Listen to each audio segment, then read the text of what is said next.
views and opinions expressed in this podcast are those of the hosts and guests and do not necessarily reflect the official policy or position of SFM. Welcome to Behind the Rack, your casual AV industry hangout with hosts Hugo Chevrette, Franco Caruso, and myself, Vincent Simino. We dive into products, trends, and the occasional rant, all to share, learn, and spark new ideas across pro audio, live sound, broadcast, and system AV. So grab your headphones, pull up a chair, and join us for some honest, sometimes nerdy, always fun conversations. All happening behind the rack.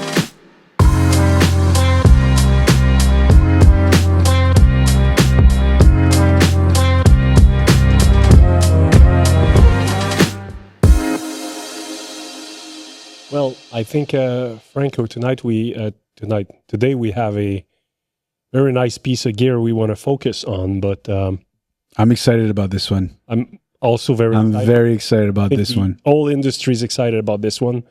But what do you want to do first? Do you want to talk a little bit about the company behind that project? Absolutely. Let's talk a little bit about some history, because history is always important when we're talking about product and evolution. So what you see in front of you here is the AlphaTheta CDJ 3000X. Okay, so this is the evolutionary product to the CDJ 3000 by Pioneer DJ. And you'll notice I'm being very careful with the brands and the words that I'm using, because in today's day and age, we have Pioneer DJ and we have AlphaTheta. And before we start getting into what the internet's saying, what other people think about the brands and what's going on, I think it's important that we set the facts straight. And hopefully we use this podcast to clear up some of these facts that are popping out of nowhere. So as everyone knows, Pioneer DJ is probably the most reputable and recognized, iconic DJ brand in the industry, and we're lucky to be the exclusive distributor here at SFM for Canada of Pioneer DJ equipment. So Pioneer DJ was born out of the Pioneer Corporation, okay? And what happened was in 1994, the subsidiary company, Pioneer DJ, came out with the first flat top CD player, which really revolutionized the industry. It was known as the CDJ 500. So that was 1994. You fast forward quite a bit. In 2014, Pioneer DJ separates from Pioneer Corporation. Interesting. Okay, and it becomes its own legal entity. It was purchased, and Pioneer DJ is now operating entirely apart from Pioneer Corp. Now, where things get a little bit confusing is people use all the brand names in the wrong situations. So they'll call this the Pioneer CDJ 3000X. Or they'll call the CDJ 3000, which is the unit before this one, the Pioneer CDJ 3000. When in fact, it's the Pioneer DJ CDJ 3000. Right? So people are using the names and they don't understand the history. So going back to 2014, like I said, Pioneer DJ really operates as Pioneer DJ Corporation and is not part of Pioneer Corporation, which we know with the home electronics and all that stuff. In 2020, Pioneer DJ, the parent company, was then rebranded to AlphaTheta Corporation. Okay, so the Pioneer DJ brand is still alive. The products still live as the Pioneer DJ product, but the parent company name changed to AlphaTheta Corporation. So we're following so far? Yep. Yes. All right. In 2024, the AlphaTheta Corporation, which I just said is the parent company of Pioneer DJ, then introduces the AlphaTheta brand. So just to illustrate this, I'm Italian, I use my hands a lot. You've got AlphaTheta Corporation as the parent company. You have Pioneer DJ as a brand. And now in 2024, they introduced AlphaTheta, the brand. Okay? So now you have both brands living together in peace, and they're both coming out with products. Very, very important. Pioneer DJ, AlphaTheta, same parent company. Yes. Same engineering, same manufacturing, same marketing department. They are the exact same company It's just that now we have two different brands. No, one brand is not more exclusive than the other, or one is more consumer than the other. They're literally two brands that are coexisting. And before some of the comments explode and what's going to happen with Pioneer DJ and all that, as of right now, both brands are coexisting. What's going to happen in the future? Unfortunately, I'm not the manufacturer. I don't have those answers just yet. But both brands are living, and what we have in front of us is the AlphaTheta CDJ 3000X. And it's a super exciting product because there's a ton of innovation that's gone into this product. What we're seeing before our eyes right here and right now is really the evolution of technology. So the biggest change between this and the CDJ 3000 is that now you have access directly to all your streaming services. So that's a thing now. That is a thing. So we were talking in the first episode, you were a DJ, I was a DJ. I learned on vinyl, then CDs. Then I was talking about my digital library, right? Yeah. So we've gone through all these phases, all these mechanisms of playing our music, or media types, I should say. And now we're at the point where you don't even need the USB stick anymore. You can access not only your files that are part of your cloud storage, so your own Rekordbox cloud storage through Dropbox or Google Drive, but you can actually access streaming services such as SoundCloud and Beatport directly from the unit. That's interesting. Yeah. So that's probably the biggest innovation that we're seeing with this unit. There's a ton of other features, but this expands so many other opportunities because now as a DJ, before let's go back to using a USB stick. There was still a necessity, or as a DJ, you still had to carve out time to sit in front of your computer, plug in your USB, your Rekordbox, in this case where we're using CDJs, and sort your library, make your playlists, do that all beforehand. So there was that preparation that had to be done at your workstation before the gig. Because now we're accessing files on the cloud, again, whether it's your own personal collection through Google Drive or Dropbox, or the streaming services, you can literally manage your music absolutely anywhere as long as you have internet connectivity. Wow. So you can be on the Rekordbox app preparing your tracks. You could be on public transport, going somewhere, making edits to your playlist. And the next thing you know, if the CDJs connect to the internet, those changes are happening live. That's crazy. Even or international DJs nowadays, you have Wi-Fi on plane, so they can prep. Absolutely. Set for absolutely next gig on the plane going to the gig. And before as a DJ, as we all know, as a DJ, you'd follow the charts. You'd see, okay, what's the latest track? What's the best track? What's your top 10? And you want to include those in your set, obviously. Well, now with the connectivity to the internet, you can have access to all those charts through those streaming services at your fingertips. Mm-hmm. And I think one of the coolest innovations that they've done with this unit to access the streaming services, we all live in the digital era now. You've got Netflix, Amazon Prime, Crave, whatever it may be. Well, the number one complaint is, man, what's my password? Right? Which password did I use for this? Which password did I use for that? True. And the first thing when people saw streaming CDJ 3000X was, oh my God, I'm going to have to sign into all these services every single time I go to a DJ booth. Yeah, that sucks. That does suck. And it would suck if that was the situation. But Especially it's not. if you're back to back with another DJ. Exactly. Do you really have time to spend time entering password on a touchscreen? Yeah. And now that's not the case. I knew you. I was leading to something. So what AlphaTheta has done is you'll notice right in front of the player where typically the CDJ... Can I touch it? Yeah, pick it up, please. You can actually point it out to the camera as well. Where typically the CDJ or the CD would be inserted into the unit. Now there's no CD drive, obviously. You'll see a little rectangle. That's actually an NFC reader. Nice.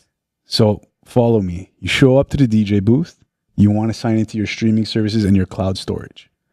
Instead of going into every single one, you can have 3, 4, 5, whatever it may be. They're all connected to your Rekordbox account on your Rekordbox phone. So as long as you signed into them at least once beforehand and they're still logged into your phone, now you just show up to the DJ booth.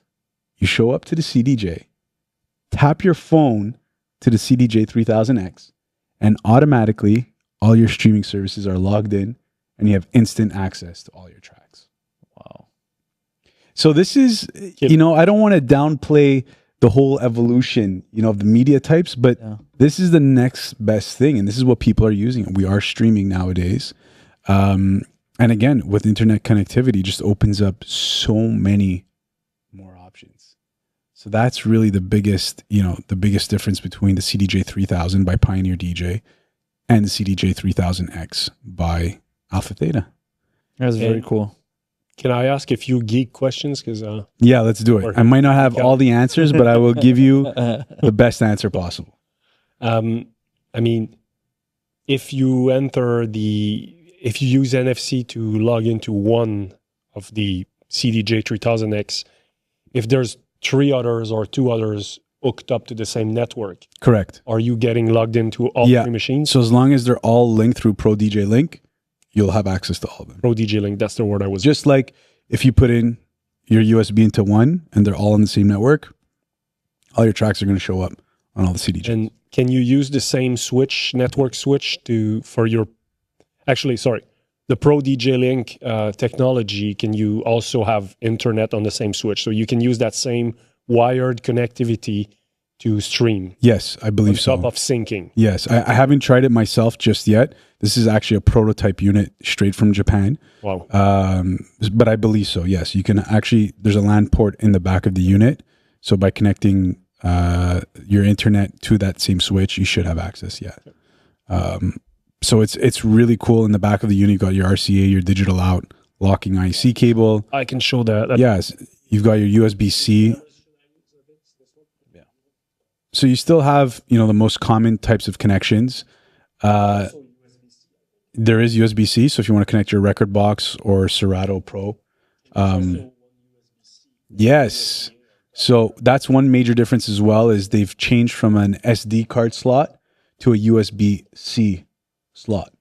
So again, just modernizing with the media types.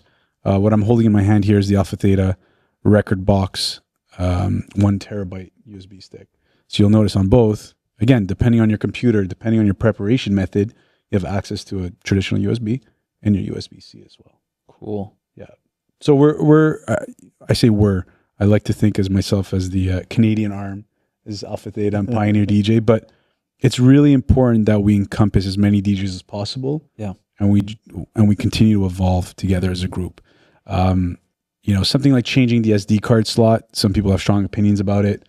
I personally don't. I mean, USB-C is everywhere now. Yeah. It's more common than an SD card slot. And you don't really see SD cards anymore in the market. Everything's transitioning to everything. Micro SD. Yeah. At the minimum. Yeah. At the minimum. Yeah. Exactly. Some other changes, you've got a 10.1 inch screen. I mean, it's monstrous. It's amazing. So because of the bigger screen now, you can actually see a lot more tracks at a single glance. The touch responsiveness is incredible. You can scroll. Remember, I was talking before, you had to really prepare your playlists on your USB.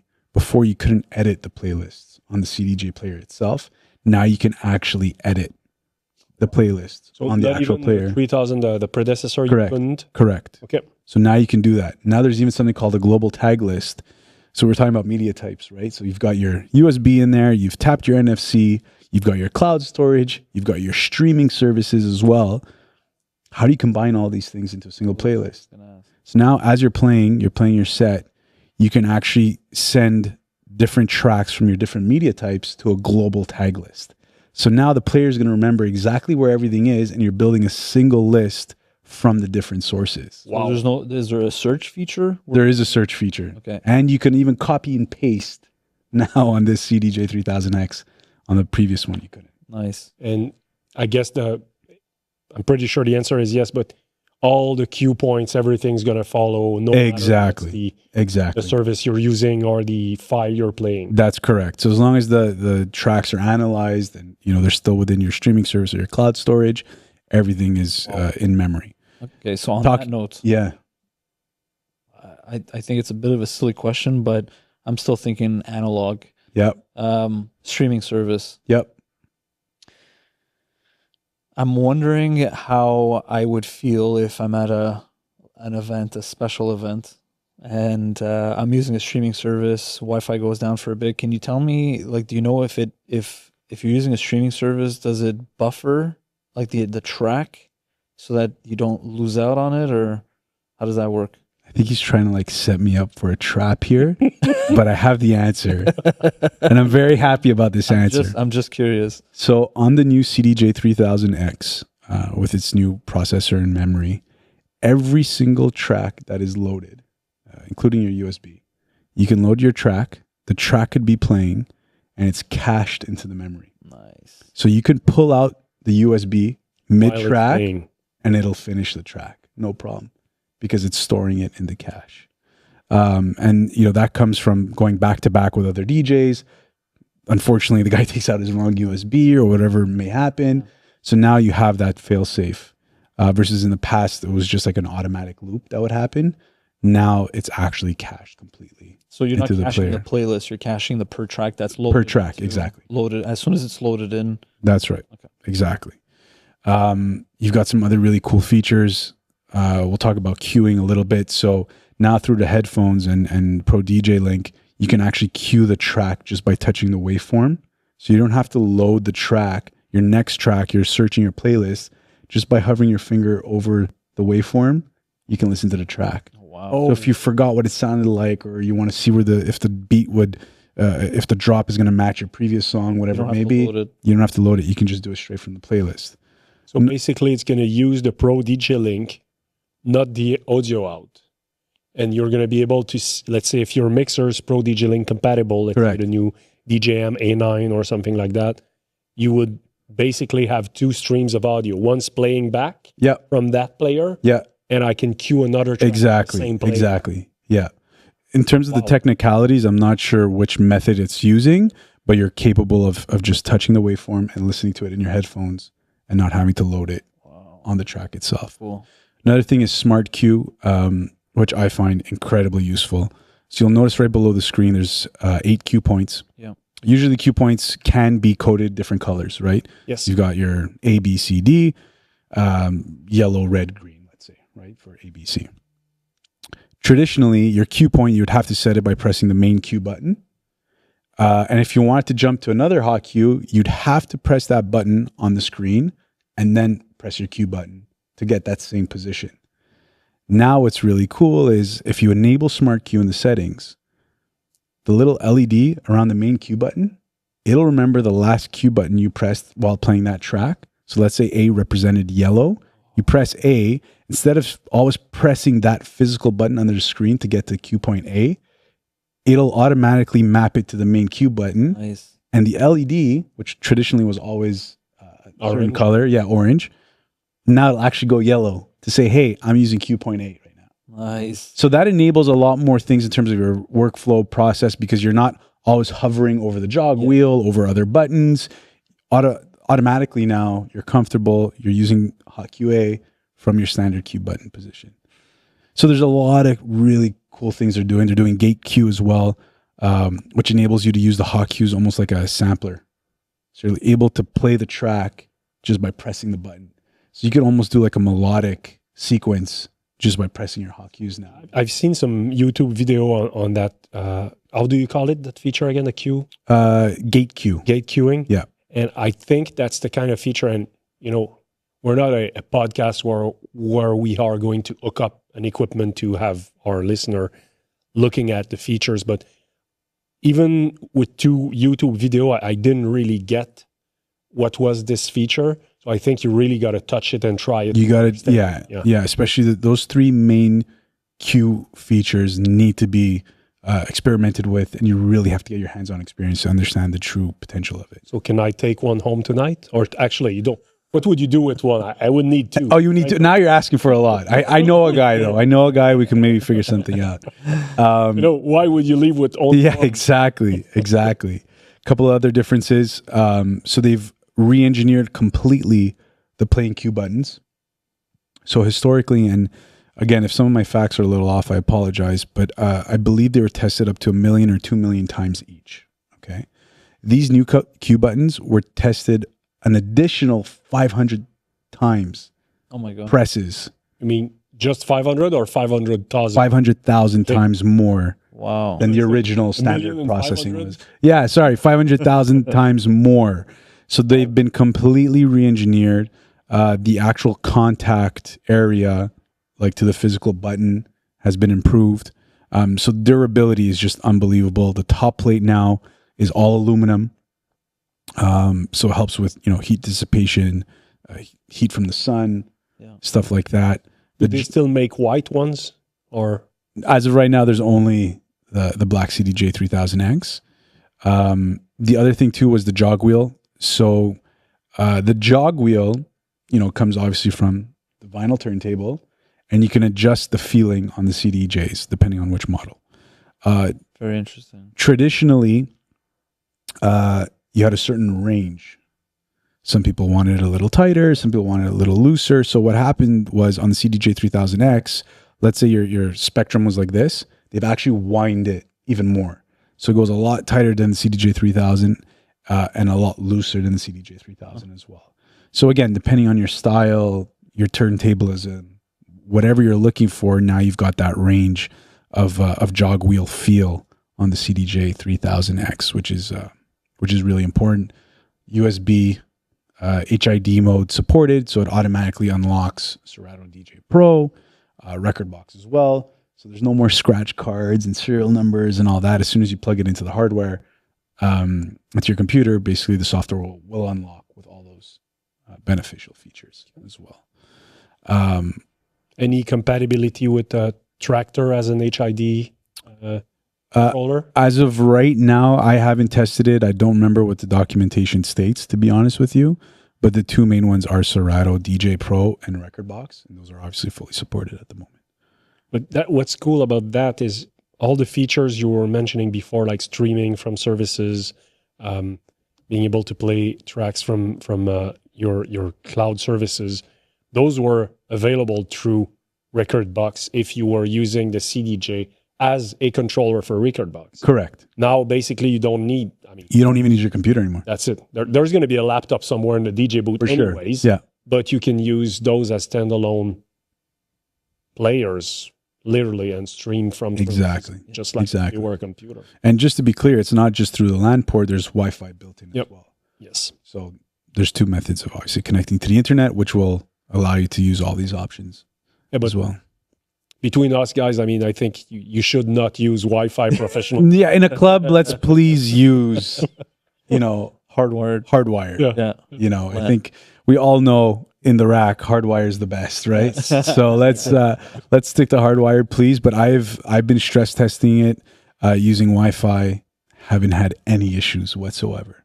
I'll be honest, like I'm an old school DJ, like I said, it started off with vinyl and CDs, and I couldn't believe it. Like this is the first time in a really long time where I was playing with something and I was like, wow, this is different.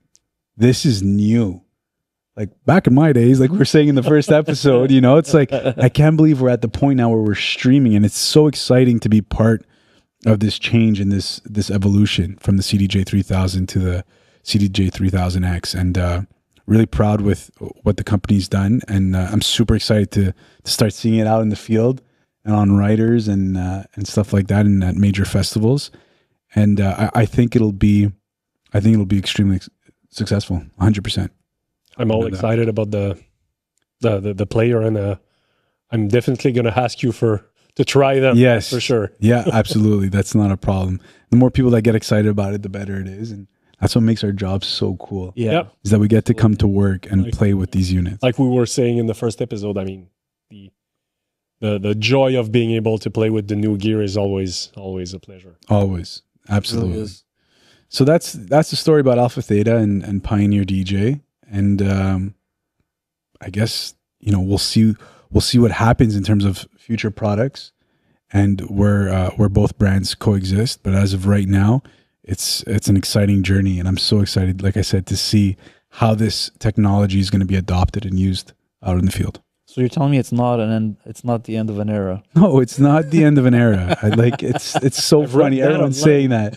Yeah, and to be honest with you, even as the brand manager for Pioneer DJ, all I know is the present time. Of course. And right now, both brands are coexisting, and that's what we need to focus on. Yeah.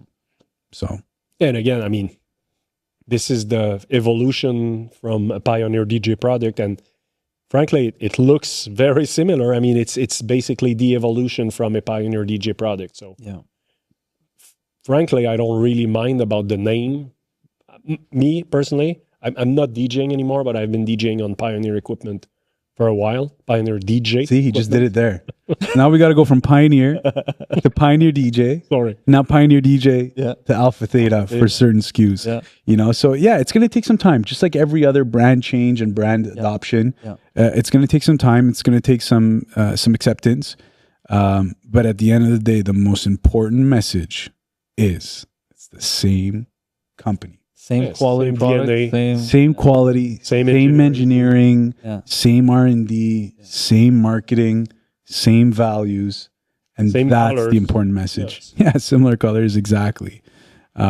So yeah, end of an era. I don't know. I'm not the manufacturer, but as of right now, there's both brands, and we're fortunate to have both brands and both SKUs because we're truly seeing a lot of change in the industry. And we get to be a part of it.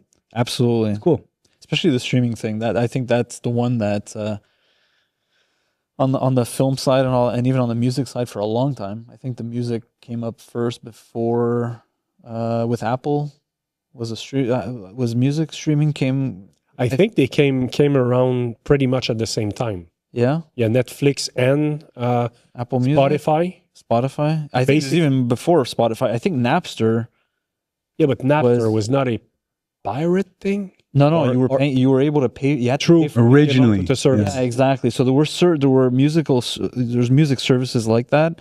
So I think film. I think on the film side it started after, but seeing it Because as of the a DJ bandwidth. I mean, Yeah, I think it was at the one point bandwidth. you didn't have the bandwidth Yeah. to stream an HD That's movie right. at home. So Right. Yeah, even the compressions weren't Yeah. there, and Netflix was one of the first to kind of come up with the H.265, H.264. yeah, and also the variable based on Yep. your network speed. But having it in a DJ platform is very interesting. I'm still a little bit intrigued and still surprised. Again, I'm It's a little new. old school, but Yeah. exactly, and it's new and It's so new, and I think that's what I admire the most about AlphaTheta and Pioneer DJ is they are oftentimes the first mover yeah, to adopt a certain technology or a certain trend, and they're always making adjustments and they're listening to the voice of the customer. Yeah. And that's one thing that I will keep repeating. The voice of the customer is so important. All these little subtle changes, Yeah. from what I was told, is not just somebody, in an office deciding, hey, we're going to change this, we're going to remove this text, we're going to, replace the SD card. They're listening to clients. Yeah. And I can actually, give you a couple examples. The hot cue buttons underneath the screen and the smart cue. Well, that's because James Hype was not happy with the CDJ 3000. Everybody knows, it's not a secret. They listened to him. They came out with a feature that would allow him to perform his sets the way he wants them to perform. A couple years ago at, I believe it was Coachella, there was a DJ who showed up on stage and the track was playing twice as fast. Oh no. Yeah, so it was a disaster. She didn't know how to fix it. Basically, what happened was they just threw the MP3s or the file formats on the USB. They didn't analyze it properly, and on the CDJ, you couldn't change the BPM. You couldn't double it. So the BPMs were either doubled or they were halved. So it wasn't playing at the right speed. So because of that, now on the CDJ 3000X, you can actually adjust the BPM speed on of that specific track on the actual unit. Right. So it's all these little instances, all these little nuances that, let's be honest, the most common DJ wouldn't think of. That's why these changes are being made. Yeah. It's to just perfect the product as much as possible and always have that evolutionary mindset to the product. And bear in mind that's a professional DJ equipment. You don't see them often in bedroom DJ. Not often, no. But you see them everywhere. I haven't come across any club, any high-end restaurants that have a DJ booth. I mean, this is always Pioneer DJ or AlphaTheta. I mean, this is the gold standard. It is. Nothing else. Yeah. So, of course, when you have pro DJs, superstars coming up and there's an issue, obviously the company is going to listen about it. Yeah. Going to will be listening to these problems and will try to fix it. Yeah, exactly. And don't get me wrong, if memory serves me correctly, it's been a while that DJs, maybe not on the world stage, but in terms of events and stuff, smaller events, they were already somewhat streaming from phones, right? I mean... Yeah, so depending on the player and depending on the year, there were certain capabilities. Not from inside that, but through an external device, right? Correct. So there was some, and I don't remember which players were compatible or not. So, but you could, or you used to have tracks on your phone, connect via a USB cable to the player and use this as like your media type. So there was already some talk of how do we incorporate the phone into the workflow. Because there was a demand. Exactly. Because it's easy, right? Especially absolutely. You're playing at a wedding, somebody's like, hey, can you play this song? And you're like, yeah, I don't have it. Well, that's not really an excuse anymore, right? I mean, that's accessible through a variety of different avenues. And I guess this is one way to... and I'll be honest, it happened to me not with the CDJ 3000X, but I was using a computer, and I'm a user of Beatport. And I was personally DJing a cocktail gig, super high-end cocktail gig, and originally it was supposed to be 2 to 3 hours. And so I had my cocktail playlist going, and I mean, let's be honest, the average DJ is not DJing for 5-6 hours of cocktails. Even if an event DJ, you do an hour and a half, and you move on to your main event. And at least I'm not that type of DJ that has that type of cocktail music ready, right? Like 6-7 hours of cocktail music curated and ready to go.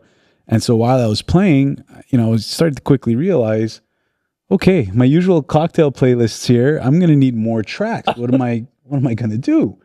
And the event was changing. It was a lot longer. People were having a great time. I started getting into the Afro house genre of music, and I needed more tracks. I'll be honest, I needed more tracks. Afro house is relatively new. I'm more of a mainstream event DJ. So I had my Afro house stuff, I had my cocktail stuff, but I just needed more of it. I was not expecting the gig to go on for 6 or 7 hours. And because I was subscribed, your cachet or your paycheck came with it did, luckily. Sorry, yeah, very important part, by the way, of the story. Yeah. So luckily, because I was subscribed to Beatport and I was using my computer, I went onto the Afro house genre. I had all my top charts. I had curated playlists. I had, my top, call it 50 Afro house that I personally downloaded, was different than the most recent chart from, let's say, that week. Yeah. So I was getting new tracks on the fly. Like, it really helps having access to these streaming services versus just the local media. Yeah. So, that's one example of how streaming could be beneficial. Yeah, it's amazing. And I'll be honest, before that experience, I never had a use for it. But now I'm like, okay, I'm always going to have a subscription now, because like you said, whether it's a request, whether it's an event change, an hourly change, whatever it may be, being prepared means being prepared on every forefront, every aspect of being prepared. Yeah. Having different subscription types, different medias, different backups. And backups is a whole other podcast subject. And redundancy and production and all that. And we'll talk about that when we talk about, pro and live setups and productions. But yeah, we're going to have to start being accepting of all these different mediums. Yeah. That's incredible. So that's the CDJ 3000X by AlphaTheta. Very exciting, not the presentation. That was a very exciting podcast. And this product is amazing. I can't wait to try it. Yeah, and I'm glad you clarified some of the stuff. I know there's been a little bit of misconceptions going around, but that was really, really cool. I'm really excited for this. Yep, I think I think it'll do really well, and I think a lot of people are going to adopt it. And again, it's all about the movement. Yeah, it's all about accepting new mediums, changes, and I'm excited for the future. I mean, this is a small change realistically from when I started DJing. 15 years ago to now. It's like, wow, it's incredible. Yeah. So we'll see what the future has in store. Nice. Well, thanks for hanging out with us on Behind the Rack. We hope you picked something up new, had a laugh, or at least nodded along with one of our rants. If you enjoyed today's episode, hit follow, share with a colleague or a fellow AV, and help us spread the word. Don't forget to like and subscribe. Yeah, exactly. Very important. Exactly. If you guys have any comments or suggestions for any episodes, please feel free to comment down below. We'll be back with more stories, insights, and even conversations for the world of pro audio, live, broadcast system AV. And until then, keep the curiosity alive, and we'll catch you on the next time Behind the Rack. I'll be your love, I'll be your sunshine, I'll be your love, I'll be your sunshine.